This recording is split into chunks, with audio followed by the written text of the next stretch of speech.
despite sa mga, you know, like, people, minamock nila kami. Hindi kami tanggap ng music industry before, but we survived. You know, we almost quit.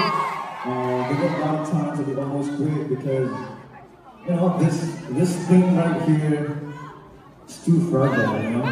So, it's just like a glass, you know? Talagang ang bilis niya pa sa akin talaga eh. Ang bilis niya sa akin, sobrang bilis i-build up.